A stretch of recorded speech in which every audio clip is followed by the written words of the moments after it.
What's up everybody, Jameson Redding here with the Road Trip Angler, and I'm down in Florida on the Swanee River, and I'm going to be testing out the Flycraft Stealth 2.0.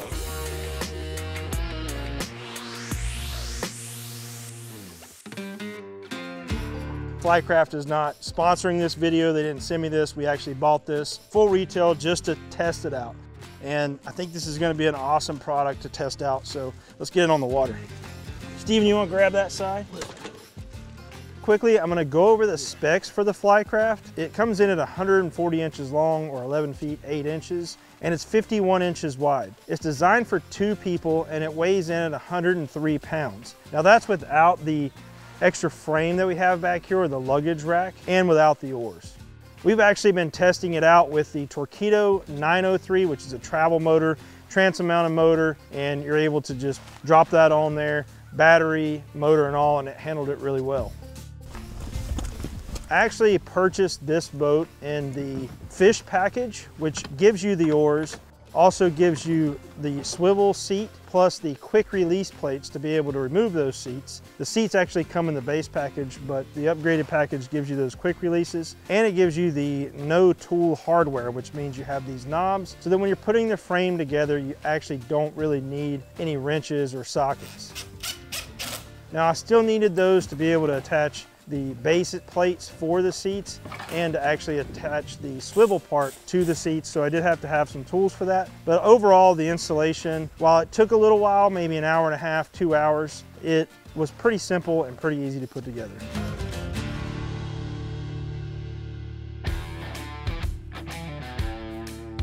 I would say it's not going to be super easy to mount things like GoPro camera mounts, or if you want to use rod holders that you already have and not there, because there's no track anywhere on the boat or anything like that. So you will have to use some type of clamp to clamp to the frame if you want to add any accessories that are like aftermarket or not from Flycraft. But the frame is really lightweight and pretty easy to install with the 4 included straps, 5 counting the one on the back that's a little bit longer, so 5 straps all the way around, and you can just set the frame on the raft, strap it down. You have 2 carrying handles on each side. There's a metal D-ring on the front that also has a carrying handle kind of made with that metal D-ring, and then the back has a D-ring as well to be able to attach that strap and any other straps that you might need to attach. You in the front will help balance that weight of the motor out a little bit. Steven and I each are pretty big guys. We weighed about 230 pounds apiece. Plus our gear, I brought a backpack, and we had that Torqeedo 903 on the back, which is an electric outboard motor. Stepping into the boat right away, it felt super stable with both of us. We both are kayak anglers. We have fished out of kayaks for years, so stability can be kind of a relative thing to what you're used to. Multiple times throughout the day, we actually traded places, and he rode while I fished and vice versa. And we really had no issues at all with that stability. Hey, FaceTime seat. I was able to inflate the outer tubes here, which are 15.5 inches in diameter, put the floor inside without kind of inflating everything to its full capacity. You can inflate up to that 8 PSI range. That's going to give you a lot more stability when you're standing in the boat. The floor doesn't feel squishy at all under your feet. It really feels nice and solid. One of my favorite things about this boat is that you can mount a motor on the back of it. So taking that electric motor and being able to put it on there and actually go up some pretty swift current and still attain upriver using that motor really is an advantage with this boat. So I would say stability and speed were really good, especially for its width and its length. Now I want to talk about maneuverability. It's a 12-foot raft, which is a little bit longer than the Slipstream 96 and the Outcast that I reviewed, but this thing would spin pretty much within its own length, meaning that I could sit still and turn the boat with the oars or even with the motor really easy. And that's pretty much going to be the case with any inflatable craft, because they tend to sit on top of the water, not in the water like a kayak would do. This boat has a draft of about 3 inches, so you're able to float across those shoals and those really shallow areas, especially if the motor is lifted off the transom or out of the water. And while I'm talking about maneuverability, I want to touch on the oars. I think the oars that come in the fish package and the pro package are pretty nice. These are Cataract oars, they're well known. It's the same brand of oar that I had on the Slipstream 96, but they're a little bit smaller in diameter. They're a 3-piece oar, so the blades come off, the oar breaks in half. So everything really packs down nicely, but they're very lightweight, and the blade is perfect for maneuvering this lightweight boat on the water. Your rod went through my line. Yes. The problem. In my kayak reviews, I like to talk about storage. Most of the time that's related to the hatches that you have in the kayak, the size of the tank well. But when it comes to rafts, I think storage is still a key thing. That is one of the reasons, in addition to the oars that came in the fish package, that I went with that package, was to get more storage with this, I'm gonna call it a luggage rack, here on the back. Now that attaches really simply with 3 straps. So you use the main strap in the back that came with the raft. Then you have 2 little short straps that attach to the frame. Now, one thing I will say about this luggage rack that I really didn't think about until I mounted the motor on the back is that it would pretty much render this thing useless because you have a transom mounted motor. You're going to be steering with that tiller handle, and anything that has any height to it at all is going to be interfering with the ability to steer back there. So if you're going to use this luggage rack, you would have to keep your gear kind of low and underneath that handle or that tiller arm coming off of the motor. Now I'm going to touch on durability. I think, especially when it comes to the inflatable kayaks, that's one of the big hangups that people have, is they're afraid that a hook is going to puncture this, they're going to hit a rock in the water or a stick or something, and they're going to gash their boat, and they're not going to be able to continue their trip down the river. But that's just really not something that happens that often. Now this is a 9mm, it's a nylon woven PVC, and it also has a couple of places that are reinforced with another layer on the bottom of the boat.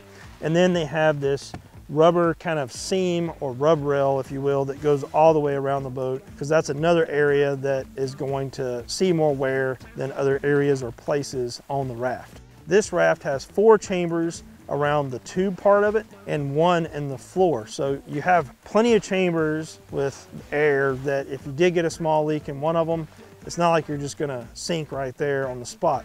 You can carry a repair kit, which actually comes with the boat. You could also carry the pump that comes with the boat, and you'd be able to get yourself out of any situation. But I don't want to scare you, because I have actually never punctured any of my rafts or any of my inflatable kayaks. I'll make a couple casts right here.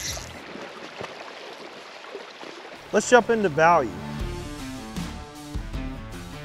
I think it's priced really well, or at least very competitively, to other boats that are similar, should be. Now, value is something you have to really think about, and it's relative to you.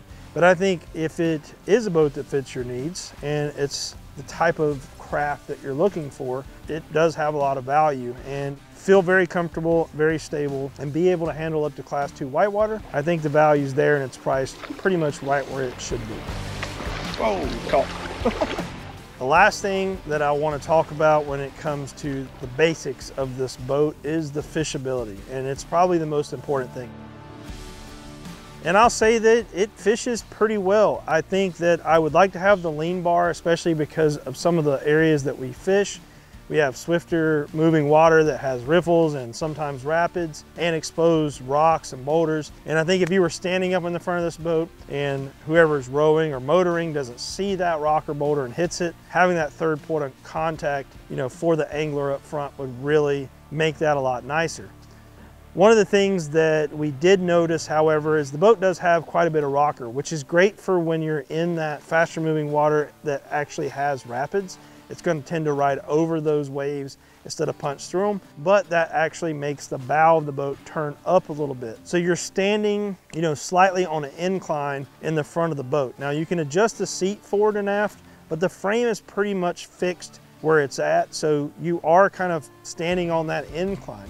It's not so much a comfort thing, however, we did notice that the fly line tended to want to float down that incline and end up under our feet. Now, Steven and I are not advanced fly anglers. We fly fish, we enjoy fly fishing. So a lot of that could just be us not being great at line management, but I think something there could be done to be able to manage that line better, whether it's, you know, put something in the front there to contain that line, a stripping bucket, or even one of those stripping mats to be able to contain that line and keep it from going underneath your feet. But that was one thing that we noticed and just something that we needed to be aware of while we were on the water.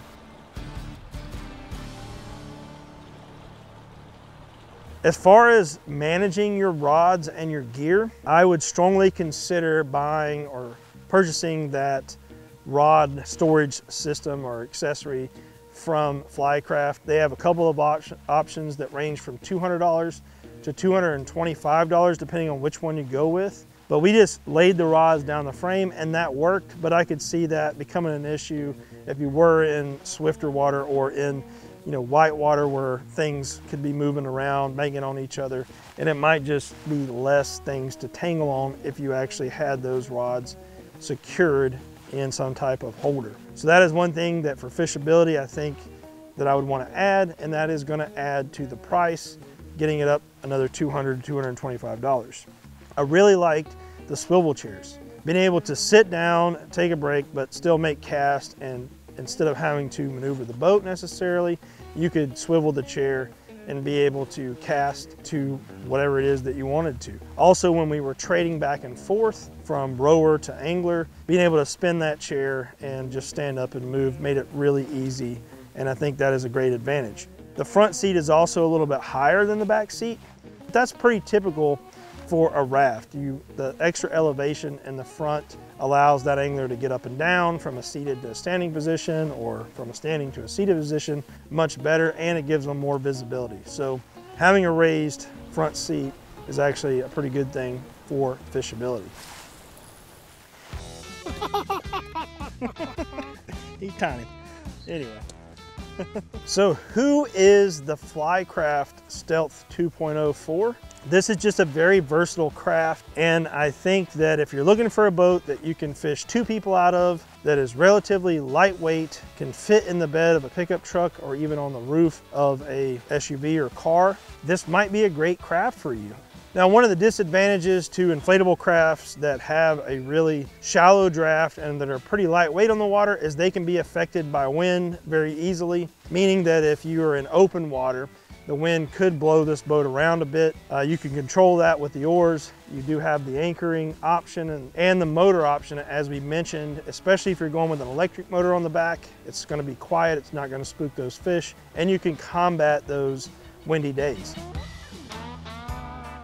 And the only other thing I would like to see is some type of track or even some mounts that you could glue on. Now, you could always add these yourself, so just more versatility in mounting those different accessories would be really nice. But let me know what you think in the comments.